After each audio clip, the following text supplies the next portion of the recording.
In our last episode, I showed you how pemmican, the ultimate survival food, was made in the 18th and 19th centuries. Today, I'm going to show you how you can easily make it in a modern kitchen so that you can use it at your next historical reenactment, your survival outing, or even your next camping trip. Thanks for joining us today on 18th Century Cooking with James Townsend and Son.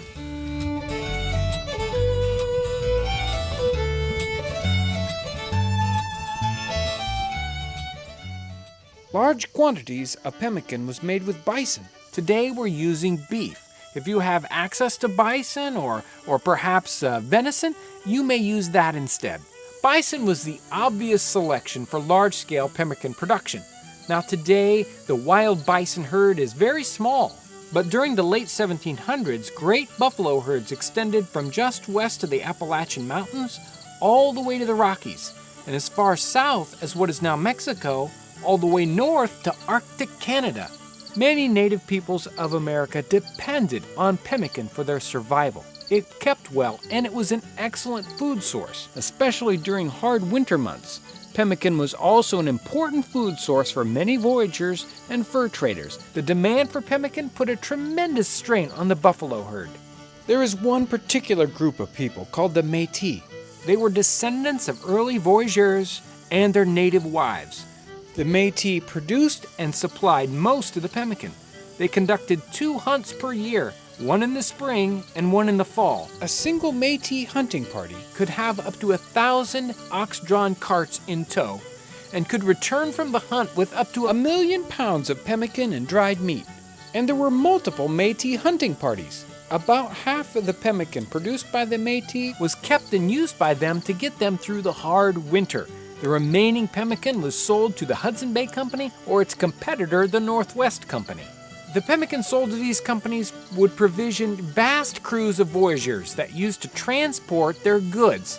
It was also sold to other backwoodsmen and to outlying military posts. Competition between these two companies was fierce, so fierce that battles broke out between the employees of these companies. These battles became known as the Pemmican War.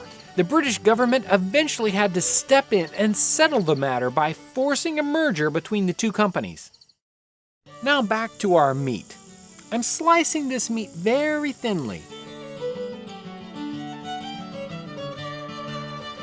I'm going to put this in my modern oven, preheated to the lowest temperature possible. You can use a dehydrator too if you wish. If you do, you ought to bake your meat strips first in your oven at 200 degrees for about a half an hour, and then you can place them into the dehydrator to dry up.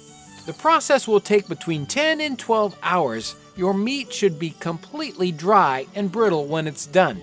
For every pound of raw beef, you should end up with about a quarter pound of dried meat. Now some of you are probably thinking, John, why don't you just use beef jerky instead of dried beef in this recipe?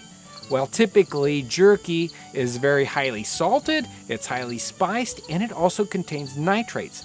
These all add up to a very concentrated flavor, which isn't good in pemmican. The other problem is it's cut with the grain instead of against the grain, so it's very difficult to break up into our powder. Once our meat is dry and brittle, I'm going to melt in a saucepan an equal amount by weight of suet. Today I'm using a Taurus suet in this recipe, which is available online on our website. Now you can render your own tallow from raw suet, but make sure to watch our previous episode on suet. That'll give you instructions on how to do that. Now I'm going to take my dried meat, and I could use a mortar and pestle, or even easier, I could use my food processor at home. Regardless, I want to end up with a coarse powder. I've got about 8 ounces of dried beef here. I'm going to mix in about 1 ounce of dried berries. Those are optional, along with 8 ounces of melted suet. A common version in the time period had ground up chokeberries. These you can find online. If you add dried berries to your pemmican, it will not keep as well. This version is called seed pemmican. Let's see what this pemmican tastes like raw. You know, there's not a lot of flavor right up front. After you chew it for a while, you get a nice little beefy flavor. The texture might turn off some, but hey, if you're tired and you're hungry, this will keep you going. And here it is, authentic pemmican.